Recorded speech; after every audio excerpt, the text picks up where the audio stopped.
Pang-ulam ideas recipe ba ang hanap nyo? And for today's video, tuturuan ko kayo kung paano lutuin itong tinadtad na manok. Unang-una, syempre, kailangan natin ng manok. Ayan, at mahuhuli tayo.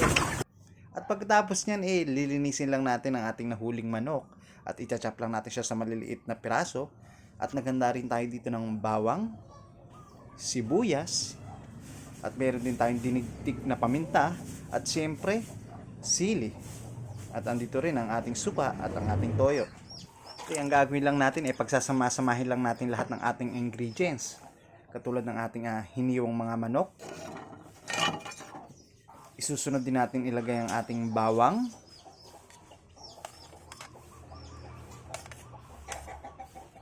Ang ating sibuyas.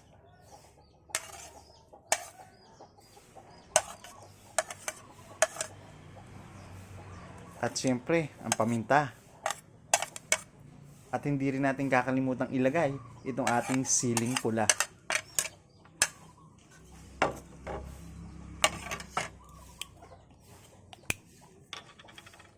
At syempre, isusunod na natin ang ating pampalasa. Lalagyan na natin itong ating toyo kung gaano karami ang gusto nyo at depende sa panlasa na ninanais nyo.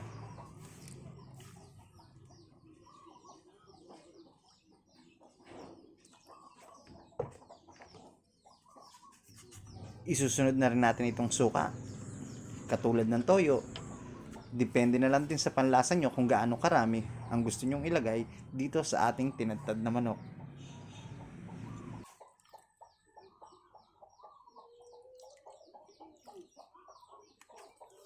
Ang ating tinadtad na manok ay katulad lang din ng typical na pagluluto natin ng ating mga adobo.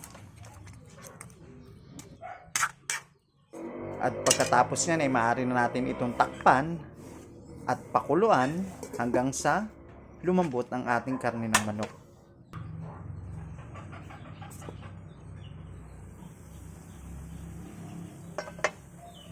Hayaan lang natin kumulo ng kumulo ang ating tinadtad na manok hanggang sa ma-achieve natin yung lambot na gusto nyo.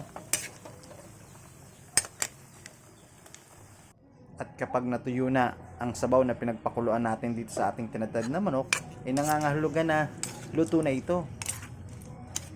Ayan kita nyo naman lumalabas na ang natural oil ng ating tinadtad na manok. At sigurado kung kayang itaob na naman ito ang mga kaldero nyo. At ito na ang ating tinadtad na manok recipe. Tara, kain na! And don't forget to like and share my videos. Salamat po!